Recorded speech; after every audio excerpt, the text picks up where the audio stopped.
বুঝছে? আরম্ভ হয়েছে। প্রিয় দর্শক মণ্ডলী, আপনাদেরকে দেখাবো এটা হচ্ছে ছানার জিলাপি কীভাবে ভাজে। আপনাদেরকে আজকে সরাসরি দেখাচ্ছি আমার দোকানে বাবুর্চি সাহেব কীভাবে ছানার জিলাপি তৈরি করেন। আপনারা না দেখলেই বিশ্বাস করতে পারবেন না। অনেক সুস্বাদু জিনিস এটা খুবই সুস্বাদুকর। আমার দোকানে এই ছানার জিলাপিটা প্রচুর বিক্রি হয়, আপনারা বিশ্বাস করতে পারবেন না। এটা ডালডা দিয়ে ভাজা হচ্ছে, ডালডা, তাই না বাবুর্চি সাহেব? ডালডা একদম একটা পিওর ডালডা দিয়ে ভাজানো হচ্ছে ছানার জিলাপি। হাতের মধ্যে নিয়ে তারপরে তেলের মধ্যে ছেড়ে দিচ্ছে। আপনারা দেখতে পাচ্ছেন কিভাবে তৈরি হয় ছানার জিলাপি। বাবুর্চি সাহেব, আপনার নামটা যদি বলতেন দর্শকদের। আমার নাম মোহাম্মদ সাইফুল ইসলাম, বাড়ি আমার ডিমলা থানা। আপনার বাড়ি ডিমলা থানা? ডিমলা থানা। আমার নামে পরিচিত হিলি মিষ্টান্ন। আমার নিজস্ব দোকান ছিল ডিমলা মেডিকেল মোড়ে। হ্যাঁ, আমার নিজস্ব দোকান ছিল মেডিকেল মোড়ে, বাড়ি আমার ডিমলা। আপনি এখন কোথায় কাজ করতেছেন? মানে আমি পারুলিয়া। হ্যাঁ, এটা কোন উপজেলা? পারুলিয়া, হাতিবান্ধা, লালমনিরহাট ডিস্ট্রিক্ট। লালমনিরহাট। আপনাদের ওটা কোন ডিস্ট্রিক্ট? আমাদের নীলফামারী ডিস্ট্রিক্ট। নীলফামারী ডিস্ট্রিক্ট। তাহলে আপনি এক ডিস্ট্রিক্ট থেকে আরেক ডিস্ট্রিক্ট আসছেন। হ্যাঁ। আপনার জন্মস্থান কোথায়? আমার বাড়ি হলো বাংলা হিলি, দিনাজপুর। হিলি হ্যাঁ, দিনাজপুর। তাহলে তো আপনার জন্মস্থান একখানে, আপনার বাড়ি আর একখানে। দেখেন, তেলে ভাজার পরে, এটা তো ছানাটা তেলে ভাজা হয়, ভাজার পরেই চলে আসে এই দেখেন এক একটা করে ছানার জিলাপির লুক, কি অপরূপ, কি সুন্দর। আপনারা খাইলেই বুঝতে পারবেন এটা কতটা সুস্বাদুকর একটা ছানার তৈরি তেলে ভাজা। এটা বলা হয় ছানার জিলাপি। আপনারা অনলাইনে দেখতে পারেন ছানার জিলাপি সম্বন্ধে। দেখুন, প্রচুর পরিশ্রম, এই জিলাপিটাতে পরিশ্রম প্রচুর। যেমন চুলায় কোনো হিট দেওয়া যাবে না, একদম ঠান্ডা তেল লাগবে। সব কিছু, এটা খুবই সেন্সিটিভ একটা জিনিস। যদি তেলে হিট থাকে তাহলে শুধু উপরটা ভাজা হবে, ভিতরটা হবে না, তাই না বাবুর্চি সাহেব? জি। আচ্ছা। মানুষ যাহা বলে তা না। মানুষ বলে এটা পচা কাজ, এটা ভুল কথা। এটা আমাদের পিওর ছানাতে কাজ করানো হয়। মানুষ অনেক কথা বলে, আমি শুনি, তা বলে বাস্তবে তারা জানে না।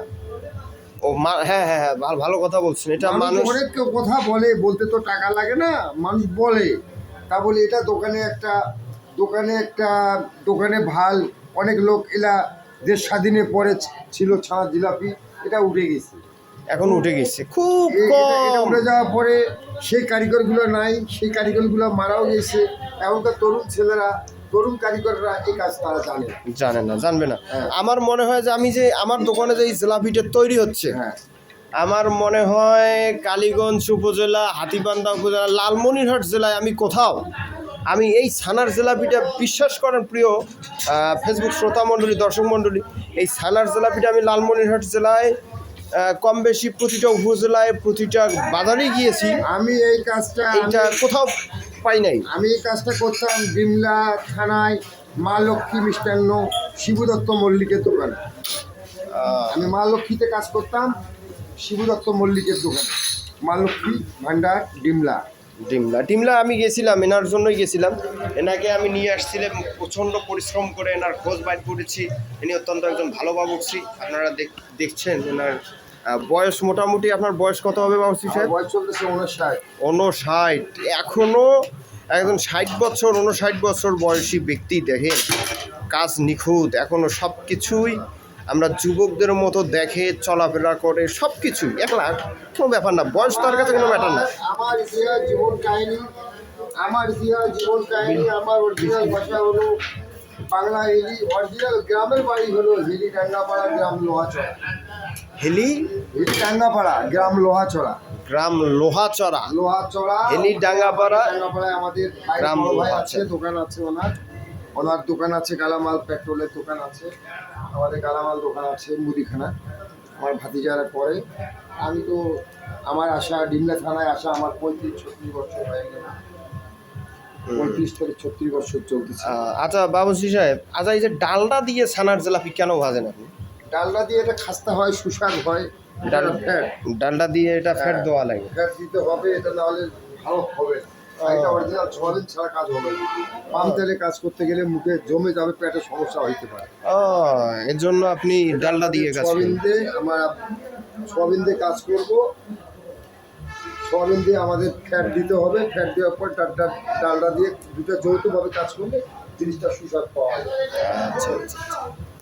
তাহলে এই যে ফেসবুকে বা ইউটিউবে বিভিন্ন এই ইনস্টাগ্রাম বা হোয়াটসঅ্যাপ এই যে আপনার ভিডিওটা দেখবে অনেকেই নিউজ হিসাবে, আপনার এই জিলাপি যদি কেউ খাইতে আসে সেই ক্ষেত্রে আপনি অফার হিসেবে কি দিবেন তাদেরকে? তারা তো দূর দূরান্ত থেকে আসবে জিলাপিটা খাওয়ার জন্য, সেই ক্ষেত্রে তাদের জন্য আপনি অফার কি দিলেন আপনার তরফ থেকে? আমি মাহাজন হিসেবে পড়ে আপনার তরফ থেকে আমি আর কি দিব? ওখানে ওনারা আসছে, বসছে, ওনাকে সম্মান দিব, আমি সুস্বাদ 1 নম্বর জিনিস দিব। তারা বসবে, আমার সাথে দুটো কথা বলবে, বাস্তব জিনিসটা দেখে যাবে। আমার গরু দুধ নিয়ে, গাভীর দুধ নিয়ে ছানা করবো, আমি নিজে ছানা তৈরি করি। করে আমি বাইরেকার ছানা, আমি পচা ছানা নিই না, পচা ছানা তার ধারে থাকে।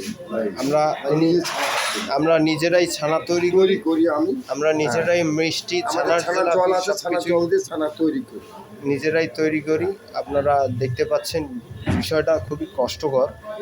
দেখেন কিভাবে এটা ধীরে ধীরে ভাজা হচ্ছে। প্রিয় দর্শক মণ্ডলী, আপনারা যারা দূর দূরান্ত থেকে আসবেন অন্তত এই ছানার জিলাপিটা খাওয়ার জন্য, তাদের জন্য আমি একটা অফার দিচ্ছি। এটা যে রেটে বিক্রি করি সেই ক্ষেত্রে আপনাদের অর্ধেক দাম ধরবো ইনশাআল্লাহ, আপনাদের কথা দিলাম। আপনারা যারা ভিডিও দেখে আসবেন তাদের কাছে অর্ধেক দামে এই ছানার জিলাপি বিক্রি করব ইনশাআল্লাহ। আপনার কোনো আপত্তি আছে? আমার কোনো আপত্তি নেই। আমার কথা, আমি কয়দিন বাঁচবো, আমার হাতের স্মৃতিগুলো টানবে। ডিমলা থানায় বাড়ি, ওনার বাংলাদেশ থেকে উনি আসছে, ডিমলা থানায় বাড়ি, আমাকে উনি নিয়ে আসছে। এই উপলক্ষে আমি কাজ করতেছি। আপনি এই আমাদের দর্শক মণ্ডলীদের জন্য আরও সুস্বাদু করবেন। ধন্যবাদ প্রিয় দর্শক মণ্ডলী, ভালো থাকবেন, সুস্থ থাকবেন। দেখছেন কত সুন্দরভাবে ভাজানো হচ্ছে, অনেক সময়ের প্রয়োজন। আপনারা দেখতে পাচ্ছেন সাদা, ধীরে ধীরে এটা পুরোটাই ছানা, অরিজিনাল পিওর ছানার তৈরি। এটা হচ্ছে ভাজার পরের লুক। এটা এখনও শিরা পুরোপুরি খায় নাই। এটা যত সময় লাগবে, যতক্ষণ পর্যন্ত সম্ভব সারা রাত্রি আমরা ভিজাই রাখবো এখানে এই জিলাপিটাকে। সকালবেলা এটা তো অস্থির একটা জিনিস হবে, মুখে দেওয়ার সাথে সাথেই মম হয়ে থাকে। ধন্যবাদ প্রিয় দর্শক বন্ধুরা, ভালো থাকবেন, সুস্থ থাকবেন। আপনাদের সবাইকে আমার এই জিলাপির দাওয়াত রইল। আসসালামু আলাইকুম।